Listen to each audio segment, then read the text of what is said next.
Ito pa pananghalian ko ngayon. Nagluto ako ng pritong manok at saka ensiladang talong. Ayan. Namimiss ko na yung namimiss ko na yung ensiladang talong. Minsan kasi usually na ginagawa namin to, kinakain namin to pag may swimming, may outing. Hindi to nawawala. Kaya sabi ko, naalala ko, sabi ko, parang gusto ko kumain ng ganyan. Ay, alam yung nagugas na ako ng kamay kasi baka maisip ako magkamay o magkutsara, o magtinidor. Depende, ayan. Prito manok, mahilig ako sa prito. Lahat ng klase. Basta gusto ko yung prito. Kasi konting kanin lang, oh. Konti na kanin ko, oh. Wala pa isang cup to, baka lang to, baka 3/4, o kaya oh, nakunti, diba, no? Alam niyo po ba kahapon, ang saya-saya naming pamilya, kasi nandito yung kapatid ko, pangatlo sa panganay. Kasi kami, 5, oo, 5. Isang lalaki, tapos 4 na babae. Pero, nauna kasi namatay yung lalaki. Panganay namin lalaki. Laging yung nasasabi namin na 4 lang kami, babae. Kasi, hindi namin siya nakagisnan. Pero 5 kami talaga. Pero, palagi kong nasasabi na 4 kami, kahit din yung mga kapatid ko, banggit 4 kaming babae. Pero 5 po kami. Ang panganay namin, namatay. Tapos, yung pangalawa sa panganay, namatay na din. Tapos, nandito po yung aking pangatlong kapatid. Ayan. Po kami, 3 na lang po kami buhay. Yung 2 po, namatay po. Ayan. Nakakalungkot, diba?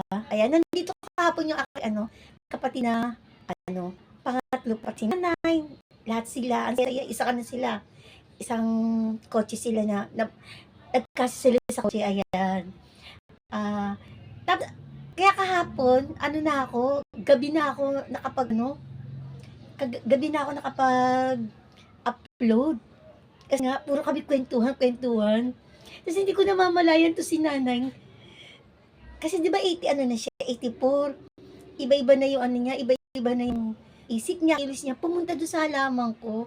Tapos, tinanggal niya yung, apakaganda na yung halaman ko. Talagang, na siya, yung bang, yung talagang malago, yan. Hindi siya bulaklaki, malago lang na kulay pink, nagustuhan niya, binali niya. Tapos yung isa pang halaman na green, na ang ganda-ganda rin ng pagkausbong ng, ng dahon, green na green, binali din niya. Sabi ko, bakit? Nagulat ako. Sabi niya, dadalhin daw niya sa kanila. Sabi ko, sana nagsabi ka sa akin, dahil ako ang, puputol ako ang maayos. Talagang yung pinutol niya, ganun. Nanghinayang ako, pero hindi ko magagawang pagalitan nanay ko. Never ko yun kasi nga, alam ko yung edad niya, at saka, na siya, iba-iba na ang isip niya. Iba-iba na po siya. Minsan nga, hindi niya kilala yung, buti nga kilala niya pa kami. Yung iba, hindi niya kilala, tapos nalilimutan niya. Ngayon ko na sinabi, 1 minute, yun din mismong minuto na yun, hindi niya na naalala. Kaya yung halaman ko, hanggang nakauwi sila, hindi niya naalala yun. Bali na. Ngayon kanina umaga, ang ginawa ko, yung nabali, nilagay ko ulit sa isang paso. Kasi sayang, ganda-ganda. Hindi ba ako makasubo na puro kwento ko, no? Ayan, try ko lang. To. Yung silada to. Harap. Kasi may toyo. Tapos, paborito ko lagi manok. Pritong baboy, pritong manok, pritong isda. Puro prito. Ayoko yung ayoko may sabaw na parang hindi ko makain. Ayan. Konti lang, oh. Tapos to, may kamatis. Ayan. Ayan, sana nagustuhan yung kwento ko, yung mini vlog ko lang. Kasi dito lang po ako sa bahay, kasi malapit na magmahal na araw. At saka, yung budget, may budget kasi ako na hindi kaya yung budget kong gumala. Kaya lagi po ako dito sa bahay, lagi dito lang po akong magko-content sa bahay ko, yan. Kaya, pasensya na kayo kung palaging ganito o man, nakikita niyo mga content ko kasi hindi ako makagala ngayon.